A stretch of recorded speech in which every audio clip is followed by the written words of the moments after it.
This might be the nastiest thing I've ever done. But it's definitely the largest thing I've ever done. In its prime, this animal was 200 pounds. This animal has been dead for 3 years. It was buried in a backyard, and it was assumed decomposed.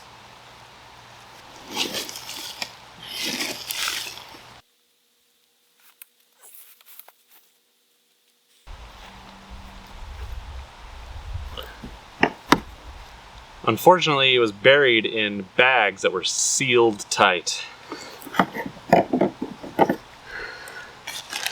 These bags have not been opened yet, so I have no idea what this looks like. I know what it feels like, and it feels like a body that is decomposed. Oh. But all the soup is still in there. Yep, there's the soup.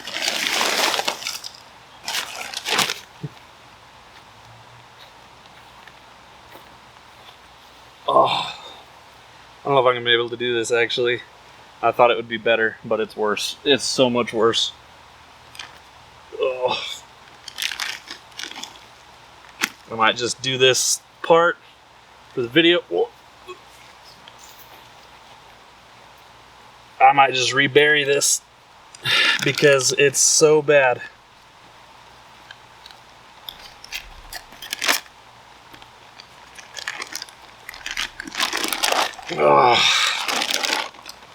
Oh, it's upside down from when we dug it up.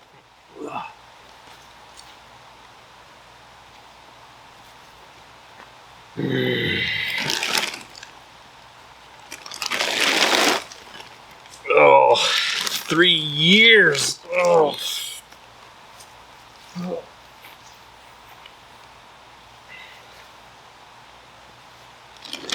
This is a commission that someone asked for. Oh my god. Slipping fur.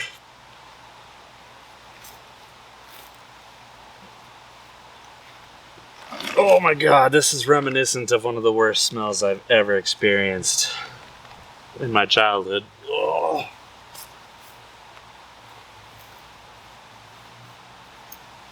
Oh, it's the kind that sticks with you. Oh, this flesh is still like moving. Oh god, it's like it died yesterday. That part.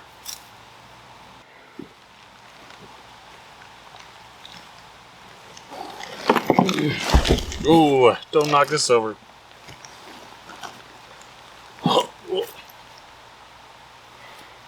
I might actually throw up. Ugh.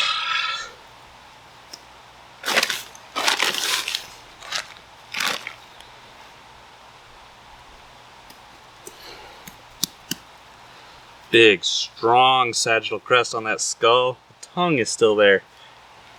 This is the weirdest decomposition I've ever seen in my life. Oh my god. I honestly don't know what I'm gonna do with this. Oh.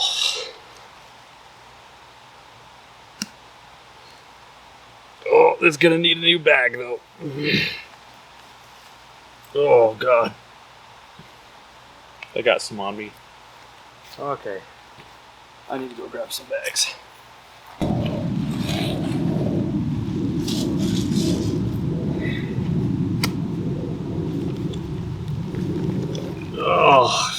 Oh my god. Oh, there it is.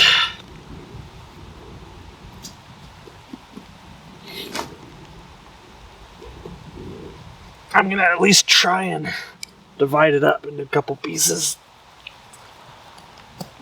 Because as it is, I can't even pick this dog up by myself, which is a problem. Because ain't no one's gonna come and help me with this anymore. Ugh.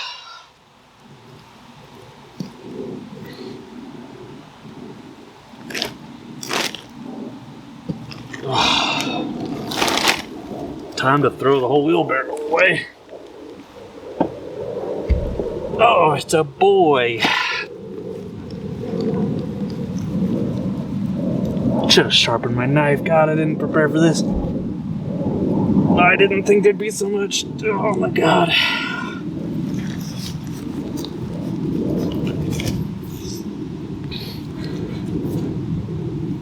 Oh, I'm gonna vomit.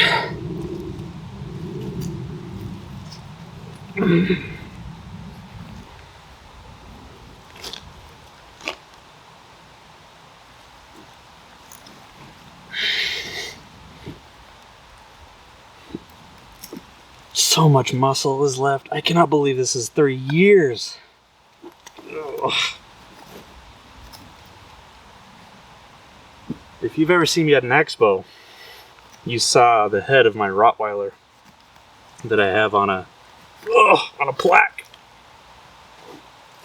That was a 90-pound animal that spent 2 years in the ground in this very yard.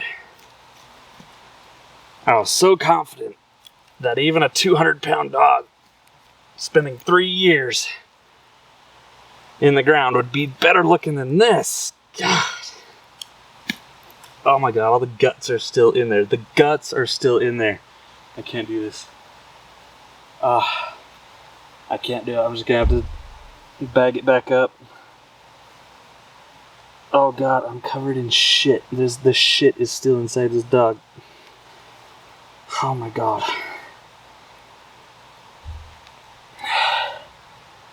I'm gonna bag it back up. I need to bury it again, but I'm not gonna bury it in this yard because I don't know how much longer I'm gonna be at this property. So I have to rebury it and not vacuum seal it when I do. I don't even know how I'm gonna get it back in a bag.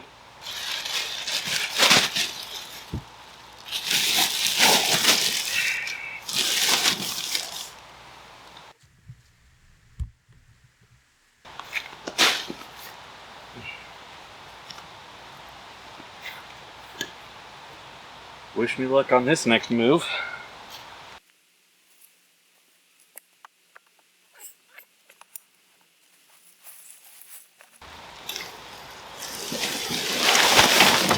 Oh.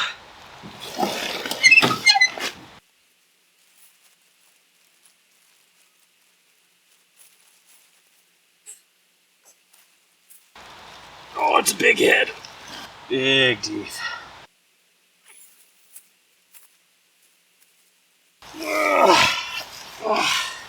Oh God, there's so much liquid in the bag. Oh, it's leaking in the yard.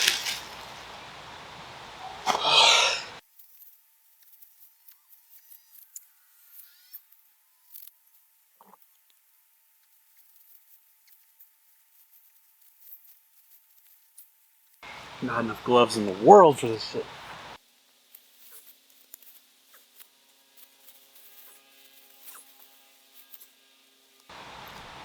Oh, more gloves.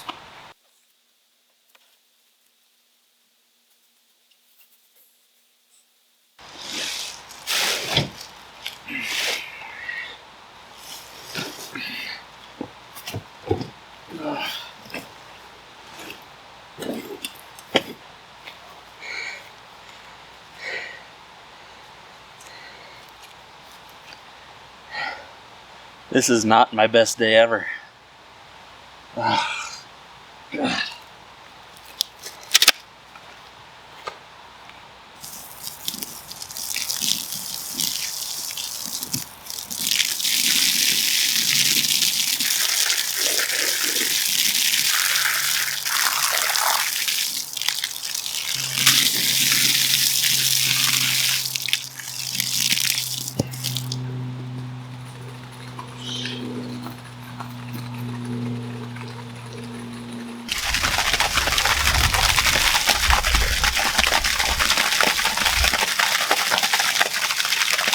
Well, I just bust off my entire irrigation line.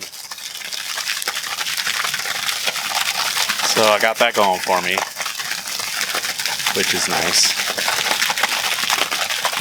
2 days later. Okay, so what I'm going to try here is something experimental. I haven't really seen anyone else do this, but it's just kind of what I think will work. I found this weed preventer that you'd lay down over the garden. Cut out a big chunk. I cut out 5 strips just using a utility knife.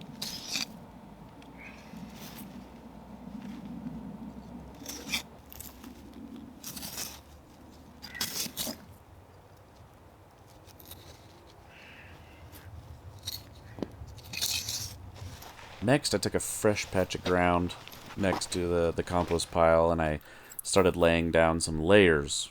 First one was this little grassy layer to level things out. Then I started laying bigger, heavier branch-looking things and large amounts of fresh weeds and things. The idea is I was trying to make a nice airy layer where, you know, there's gaps under where air circulation could be happening.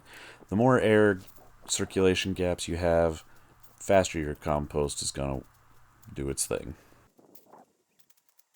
I used tree trimmings, branches, weeds, whatever. And in the end, I just topped it off with that weed preventer. I don't want anything getting lost in the dirt.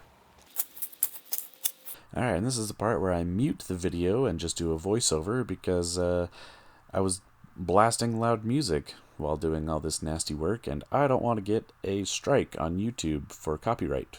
So I'll just mute the music. Now what you saw earlier was that dog fresh out of the bag.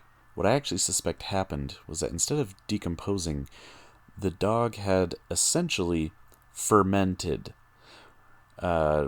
When you try to decompose without the presence of oxygen, you ferment. That's how we make alcohol, and I think that's what gave it such a distinct smell. Because, like I said, I'd only ever smelled that particular type of decomposition a long, long time ago, and that was also in a sealed container. Anyways, now that it has been exposed to oxygen, the breakdown began very quickly, as you can see by the fur that's slipping and sloshing and being super gross.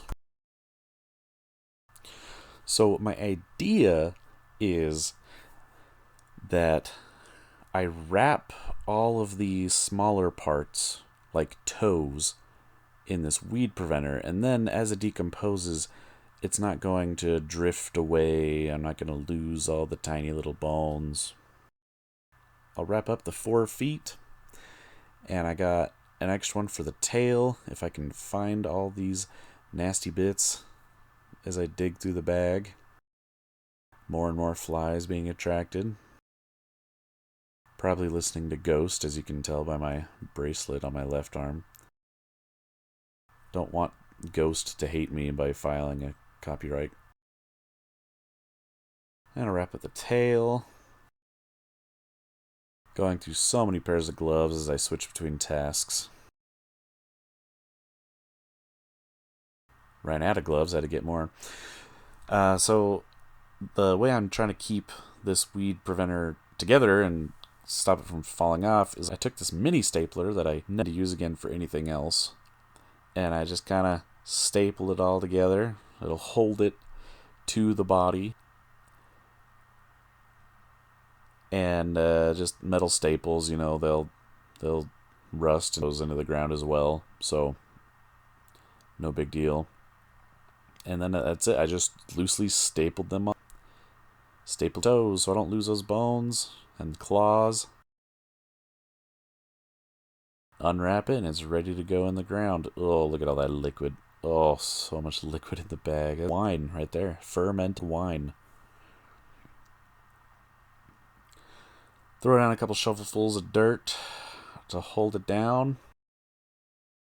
Still leaving plenty of space for air exchange to happen.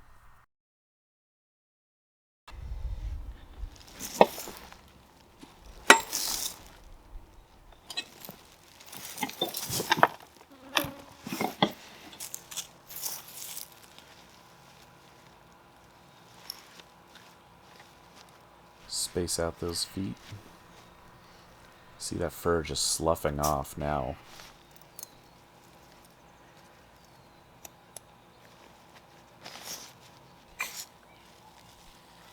and then we'll begin. We'll see you later. You're about to see 15 minutes worth of work in about 15 seconds. The trick to a compost pile is you have to bury it deep. You want this pile to be between 3 and 5 feet deep. When it's that deep, you know that the compost will really be cooking down there in the deepest parts of it. As long as you keep it watered so it's moist and it's warm because it's deep, the decomposition will happen incredibly fast. Even more so if you continuously stir it up, flip it over, get that air in there. I also threw a blanket on top just to deter from any potential scavengers, coyotes or raccoons or anyone that wants to come by and smell something sweet like wine and wants to dig it up, just as an extra precaution.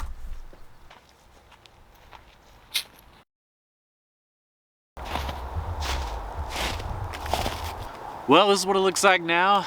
I buried that dog midsummer. We're now right in the middle of winter, or beginning of winter, I should say. And what I didn't show on camera was, as soon as I buried that dog, that was me flipping over a fresh compost pile. So it immediately went from this tall to this tall in a matter of a few days. So I've had to constantly be filling up the compost pile with more and more dirt, leaves, kitchen waste, all sorts of stuff, in order to keep the pile big enough that the deep, heated, moist composting will be going on in the middle. If your pile gets too shallow or small, it's not as effective. So as you can see, right before it snowed, I put all the leaves on there, and it's composting so much that it's maintaining that heat where the snow won't stick to it. It's pretty warm in there. I thought about digging it up before winter hit to see where it was going to be. I was a little too scared. I was too scared. I didn't want to dig up dog soup. So I think we'll just leave it in over winter, pull it out in the spring, and see what we got. I'd like to thank the members of my Patreon for sticking it with me through these past few months as I struggled to put out content, especially a friend of mine, Courtney, who's in the top tier, contributing the most every month to make sure that I have good camera equipment. All the money from the Patreon goes directly into making better quality content for you. So sign up at patreon.com/FlockinsNecropleather if you would like to contribute. If not, it's completely free to like this video and subscribe to my channel. I'll see you next time.